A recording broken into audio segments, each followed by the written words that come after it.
Madam, హ్మ్. ఇప్పుడు గర్భిణీ స్త్రీలు హ్మ్. గ్రహణాలు పాటించాలి, ఇలా పడుకోవాలి, ఆ పని చేయకూడదు అంటారు. అవును. ప్లస్ మంత్లీ వాళ్ళు ఎలాంటి మంత్రాలు చదువుతూ ఉండాలి? హ్మ్. ఏం చేయాలి వాళ్ళసలు? తప్పకుండా. మంచి క్వెషన్. హ్మ్. అయితే గర్భిణీ స్త్రీలు హ్మ్. ఆహ్, గ్రహణం సమయంలో హ్మ్. తరగడం కానీ, హ్మ్. లేకపోతే కదలడం కానీ, హ్మ్. వంటలు చేసేయటం కానీ, ఇలాంటి పనులు చేయకూడదు. హ్మ్. ఎందుకంటే గ్రహణం అనేది సైంటిఫిక్ పరంగా చూసుకుంటే ఆ రేసు ఈ బిడ్డ మీద పడతాయి. హ్మ్. ఎప్పుడైతే ఆ రేసు డైరెక్ట్‌గా ఈ బిడ్డ మీద పడ్డాయో, అంటే ఈ తల్లి అంటే హ్మ్.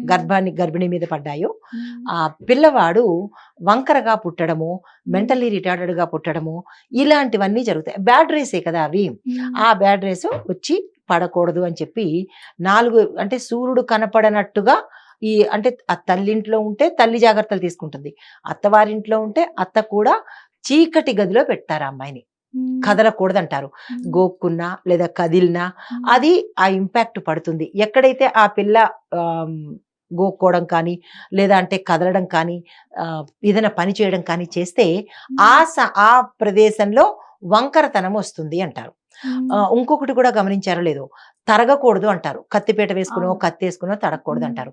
అలా చేయడం వల్ల ఏమవుతుందంటే గ్రహణం ముర్రి అంటారు. గ్రహణం రోజు అంటే ఇక్కడ ఎక్కువగా ఆహ్, హ్మ్, చీలికలాగా వస్తుంది. హ్మ్. చాలా మందికి ఉంటుంది. జాయింట్ చేసి అవును. కుడతారు. కానీ హ్మ్.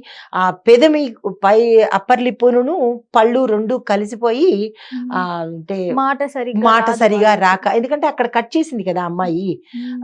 కట్ చేయడం వల్ల ఏమవుతుందంటే ఇక్కడ ఈ కడుపులో ఉన్న బిడ్డకి ఇది సైంటిఫిక్ పరంగాను, ఆధ్యాత్మిక పరంగా కూడా ప్రూవ్ అయింది కాబట్టి స్టిల్ ఇప్పటికీ కూడా గర్భిణులు చాలా కేర్‌ఫుల్‌గా తీసుకోబడుతున్నారనమాట. హ్మ్. డెలివరీ అయిపోయిన తర్వాత ఇంకా మామూలు మనలాగానే ఓకే. జాగ్రత్తగానే ఉంటారు. కానీ గర్భిణీ సమయంలో కనుక గ్రహణాలు వచ్చినట్టయితే హ్మ్. పాక్షిక గ్రహణం కానీ, లేదా హ్మ్. ప్రత్యక్ష గ్రహణం కానీ హ్మ్. కేర్‌ఫుల్‌గానే ఉండాలి. కదలకూడదు.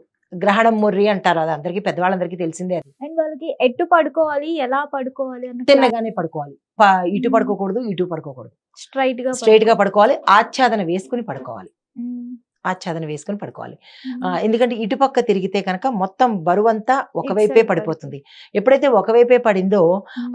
ఒకవైపంతా ఇప్పుడు బరువు ఆ పిల్లవాడికి పిల్లవాడికో ఆ బిడ్డకి తగిలి ఆ హ్మ్. వైపు కొంచెము గ్రోత్ అనేది దెబ్బతింటుంది అని తిన్నగానే పడుకోబెడతారు. హ్మ్. ఇటు గాని, అటు గాని పడుకోకూడదు అంటారు. హ్మ్. నెలలు నిండిన తర్వాత. హ్మ్. అంతకు వరకు ఎలా పడుకున్నా పర్వాలేదనమాట. హ్మ్. అయితే ఒకటో నెల నుంచి ఆరో నెలకి ఇందాక మీరు అడిగినట్టుగా అవును. ఏ చేసుకోవాలి. నెల వరకు ఏ నెల నుంచి చేసుకోవచ్చు. మనకి కన్సీవ్ అయింది అని తెలిసిన దగ్గర నుంచి హ్మ్. సాధారణమైన భక్తితో మామూలుగా నిత్యకృత్యంగా దీపారాధన ఎలా చేసుకుంటారో హ్మ్. అందరూ చేసుకున్నట్టుగానే 6 నెలల వరకు చేసుకోవచ్చు. హ్మ్. తర్వాత ఏడో నెల చొరబడి 9దో నెల వరకు కూడా శ్రమ తక్కువ కాకుండా అంటే హ్మ్. కూర్చుని, లేచి కింద కూర్చుని చేసే పూజలుంటాయి.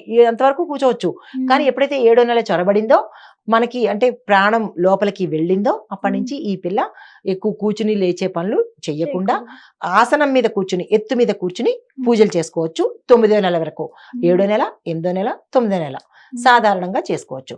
అయితే 9దో నెల వచ్చిన తర్వాత మాత్రము ఇంకా హ్మ్. అసలు పూజా పునస్కారాలు చేసుకోకూడదు. హ్మ్. కంప్లీట్ రెస్ట్ ఉండాలి.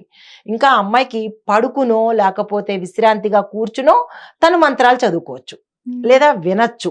ఇప్పుడు హ్మ్. ఇవాళ రేపు మొబైల్స్ ఉన్నాయి కాబట్టి అవును. చక్కగా రేడియేషన్ పడుతుంది. కొంచెం దూరంగా ఉండి హ్మ్. వినాలి. మళ్ళా దగ్గర పెట్టుకుని కనుక విన్నా, చూసినా కానీ రేడియేషన్ పడుతుంది. ఈ విషయంలో ఈ కాలం తల్లులు జాగ్రత్తగా అంటే ఈ కాలం కాబోయే తల్లులు జాగ్రత్తలు తీసుకోండి. కానీ అసలు చాలా మంది ఫోను చూస్తూనే ఉంటున్నారు. ఉంటున్నారు. మరి ఆ ఇంపాక్ట్ పిల్లల మీద పడుతుంది కదా! హ్మ్. స్కూళ్ళకి వెళ్లి మా పిల్లలు సరిగ్గా చదవట్లేదు అని టీచర్‌ని తిడితే ఏమొస్తుంది? హ్మ్. మీరే బిడ్డ కడుపులో ఉండంగా ఇన్ని తప్పులు చేసేసి, అక్కడికెళ్ళిన తర్వాత టీచర్ మీద అరిస్తే ఏం లాభం ఉంటుంది? హ్మ్. కాబట్టి ఈ కాలం అంటే మీలాంటి చిన్న పిల్లలు హ్మ్. ఇప్పుడు కొత్తగా తల్లులయ్యిన వాళ్ళు మాత్రం హ్మ్. కేర్‌ఫుల్‌గా ఉండాలి. హ్మ్. రేడియేషన్‌కి దూరంగా ఉండాలి. మరి మేము జాబ్ చేస్తున్నాము, ల్యాప్‌టాప్‌ల మీద పెట్టుకొని సిస్టమ్ మీద వర్క్ చేస్తున్నాము అంటే, హ్మ్. దానికి మీరు అంటే కన్సీవ్ అయిన తర్వాత కూడా జాబ్ చేసిన వాళ్ళు ఎవరైనా ఉంటే కనుక, హ్మ్. దానికి మీరు ఏదైనా అడ్డు పెట్టుకుని ఈవెన్ ఆఫీసుల్లో కూడా మీకు పర్మిషన్ ఇస్తారు. హ్మ్. అంత కసాయితనంగా ఈరోజు అవును. ఆఫీసుల్లో ఉండరు. ఉండరు. ఉండరు కాబట్టి దానికి ప్రొటెక్షన్ ఇవ్వండి. హ్మ్. ప్రొటెక్షన్ ఇచ్చి మీరు సిస్టమ్ పెట్టుకోండి. హ్మ్. రేడియేషన్ తగలనంతగా ప్రొటెక్ట్ చేసుకుంటూ మీరు మీ వర్కులు మీరు చేసుకోవచ్చు. అయితే హ్మ్. ఏ మంత్రాలు చదవాలి అంటే కనుక హ్మ్.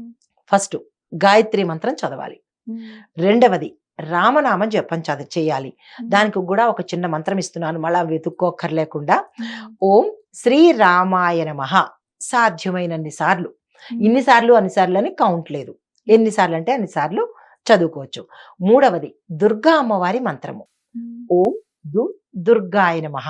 ఈ మంత్రాన్ని కూడా చదువుకుంటే శక్తి వస్తుంది. ఇందాక నేను చెప్పినట్టుగా పవర్ఫుల్ బిడ్డ అవుతాడనమాట. తర్వాత శివ మంత్రము పంచాక్షరి ఉంది కదా, ఓం నమ శివాయ. ఈ పిల్ల ఎన్నిసార్లైనా తలుచుకుంటే అంత శివుడు మంగళకరుడు, ఆ పుట్టే బిడ్డ అష్టైశ్వర్యవంతుడు అవుతాడు, మొగైన ఆడైన అనమాట.